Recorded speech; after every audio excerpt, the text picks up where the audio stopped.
पश्चिम बंगाल पंचायत चुनाव में वोटिंग के दौरान जबरदस्त हिंसा हुई। इस दौरान 18 लोगों की मौत हो गई। ज्यादातर लोगों की मौत गोली लगने की वजह से हुई। और वहीं वोटिंग के दौरान हुई हिंसा पर बीजेपी लेफ्ट पार्टी ने राज्य चुनाव आयोग में शिकायत की है। बीजेपी ने मांग की है कि जहां भी हिंसा हुई है वहां पर दोबारा से वोटिंग कराई जाए, साथ ही हिंसा की एनआईए जांच हो। इस बीच पंचायत चुनाव में हुई हिंसा पर गृह मंत्री अमित शाह ने ममता सरकार से रिपोर्ट भी मांगी है। पश्चिम बंगाल के राज्यपाल ने भी चुनावी हिंसा पर चिंता जाहिर की है। और बीते कल की बात की जाए तो राज्यपाल भी दौरे पर निकले हुए थे। उन तमाम इलाकों और जगहों का दौरा कर रहे थे जहां पर पोलिंग बूथ्स थे। और कल हमने तस्वीर देखी कि किस तरह बुलेट प्रूफ गाड़ी का सहारा उन्हें लेना पड़ा। और जो माहौल कल पश्चिम बंगाल के पोलिंग बूथ सड़कों पर था वो बेहद ही हिंसात्मक और चिंताजनक था। कुल 18 लोगों ने जान गंवाई है और बम, गोले, लाठी, डंडे खूब चले। साथ ही अमित, एक जगह की तो ऐसी भी तस्वीर आई जहां पोलिंग बूथ के अंदर से बैलेट बॉक्स लेकर एक व्यक्ति भाग गया। बिल्कुल, तो बंगाल में जो चुनाव हुए हैं उसमें जिस तरह की हिंसा देखने को मिली उसको लेकर अब केंद्र सरकार भी सख्त नजर आ रही है। गृह मंत्री अमित शाह ने इस पूरे मामले में, और ये बैलेट बॉक्स लेकर भागता हुआ शख्स आपको नजर आ रहा है, हाथ में बैलेट बॉक्स है, वो बैलेट बॉक्स ही लेकर पोलिंग बूथ से भाग निकला।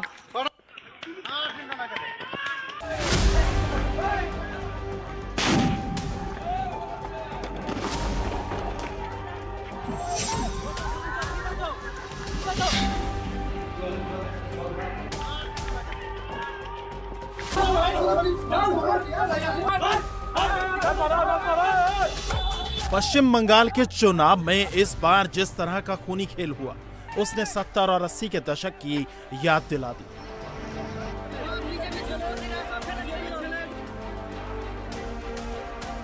बम, बंदूक, हिंसा, आगजनी, मारपीट, बूथ में लूटपाट, वो सब कुछ हुआ जो एक जमाने में लेफ्ट के राज में हुआ करता था।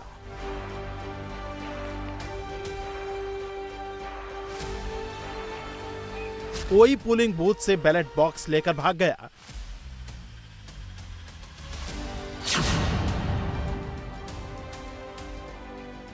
तो किसी ने बैलेट बॉक्स पानी में फेंक दिया। इस हिंसा के बीच शनिवार शाम को जब वोटिंग खत्म हुई तो आंकड़े सामने आए।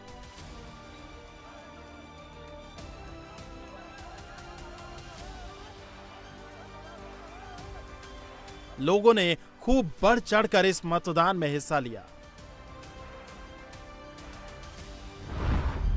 वोटिंग 66.28% हुई, लेकिन इसके बाद जो आंकड़ा आया वो डराने वाला था।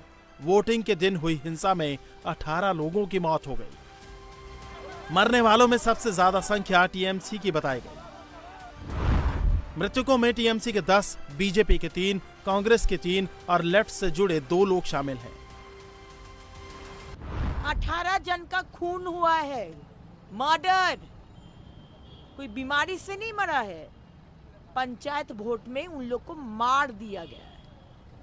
मालदा में 5 जन का एक साथ हत्या किया गया है। और अभी डॉक्टर शशि पांजा, ममता सरकार के मंत्री, वो बोल रहे उत्सव का माहौल में वोट हुआ है। उत्सव नहीं, ये उत्सव है। शब्द उठा है, शब्द। पश्चिम बंगाल में पूरा काला दिवस बोलते हैं, ब्लैक डे हो गया। 2018 में जो हम लोग पंचायत चुनाव का देखा था उसके 10 गुण बढ़ गया यहाँ का आज का संतरास। लास्ट 7 आवर्स में 15 लोगों का मौत हुआ। और पूरा अगर कल से देखिए, पूरा पंचायत चुनाव घोषणा होने से आज तक अभी तक 33 क्रॉस हो गया। कांग्रेस नेता अधीर रंजन चौधरी ने भी हिंसा के लिए टीएमसी को ही जिम्मेदार ठहराया। उन्होंने कहा कि टीएमसी के हाथ खून से रंगे हैं और पंचायत चुनाव जीतने के लिए उन्होंने ही खून की होली खेली है। Violence, I mean brutal violence, bestial violence is being committed by the ruling party. Murderous environment. May I ask Mamata Banerjee, what kind of democracy do you want? Your hands are rigged with blood. The blood-stained panchayat was not necessary at all in Bengal. And everything is going on, committing on, in the full knowledge of the state government, including Chief Minister of Bengal. हिंसा के आरोप TMC पर लगे, पर TMC के नेता कह रहे हैं कि अगर हिंसा टीएमसी से जुड़े लोगों ने की तो मृतकों में सबसे ज्यादा टीएमसी के लोग ही क्यों हैं? এটা তো বিরোধী দল আর কেউ কেউ তারা তো আতঙ্কের মার্কেটিং করছেন। 61,000-এর বেশি বুথ, তার মধ্যে 7, 8, 9টিতে মেজর ঘটনা আর বড়জোর 60টিতে ছোট বড় 5 মিনিটের গন্ডগোল, আধ ঘন্টার গন্ডগোল, পাড়ার ধাক্কাধাক্কি এই ধরনের কোনো ঘটনা ঘটেছে। কিন্তু অধিকাংশ যারা মারা যাচ্ছেন তৃণমূলের, যদি আজকে সকাল থেকে দেখেন তাহলে তৃণমূলের প্রায় 78%। तो तृणमूल की संतरास करले तृणमूल के मारबे। सियासी बयानबाजी अब कुछ भी हो, लेकिन बंगाल पंचायत चुनाव में हिंसा हुई है, उसकी बानगी ये तस्वीरें हैं। सुबह से ही उपद्रवियों ने गांव-गांव आतंक कायम करने की कोशिश की। कहीं बम फोड़े गए तो कहीं वोट डालने पहुंचे लोगों को खदेड़ दिया गया।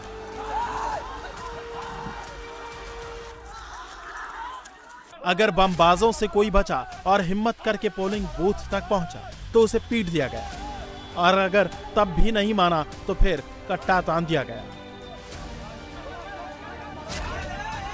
सुबह शुरू हुआ हिंसा का दौर दिन भर चला। आसनसोल में वोटिंग के दौरान एक शख्स को लोगों ने महज इसीलिए पीटना शुरू कर दिया क्योंकि वो बाहर का था। वहीं वेस्ट मिदनापुर में टीएमसी और कांग्रेस के कार्यकर्ता आपस में भिड़ गए।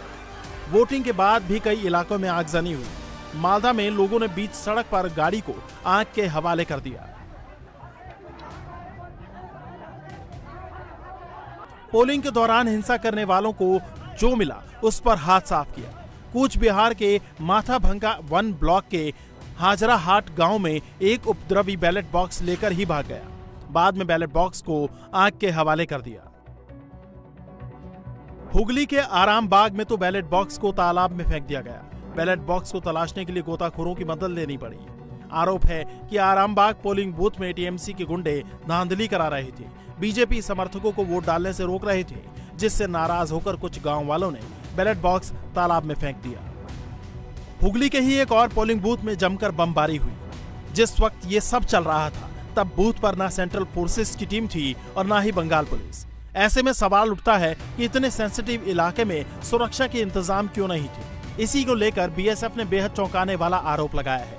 बंगाल में हुई हिंसा को लेकर बीएसएफ ने अपनी रिपोर्ट में कहा कि बंगाल चुनाव आयोग ने उसे सटीक जानकारी नहीं दी।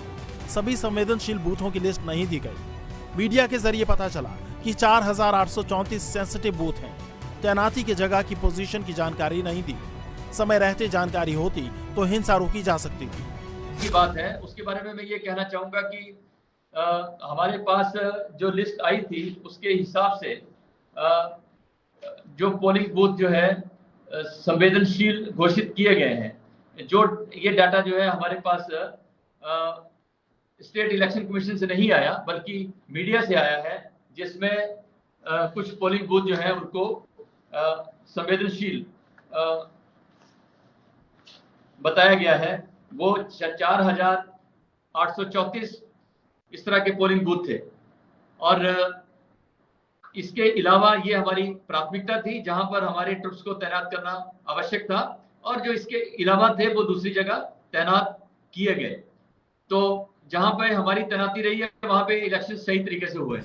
पंचायत चुनाव में हुई हिंसा के खिलाफ बीजेपी ने भी राज्य चुनाव आयोग से शिकायत की है।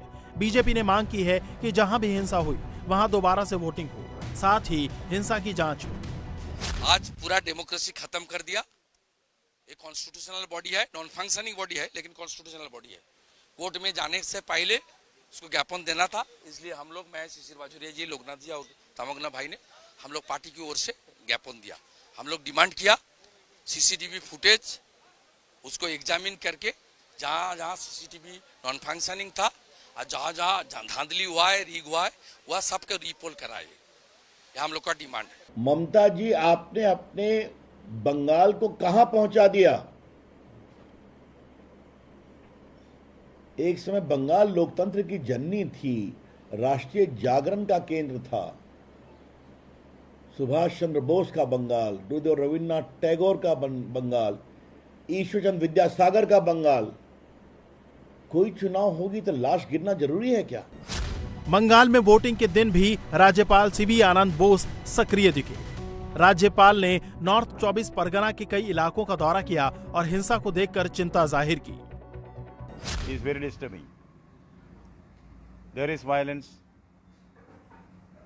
there is murder,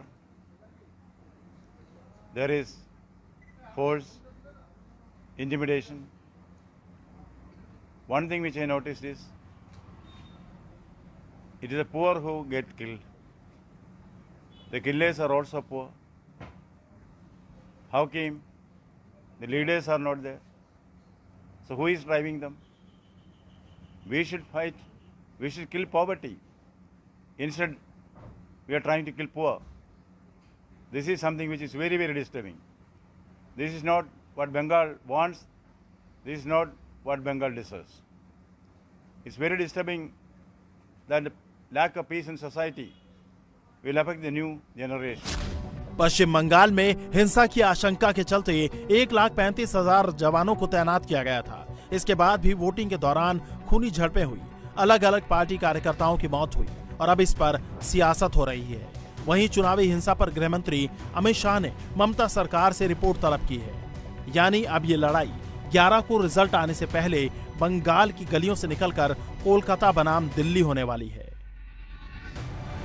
India TV हर वक्त हर जगह डाउनलोड करने के लिए सर्च करें India TV news Google play store या ऐप स्टोर पर।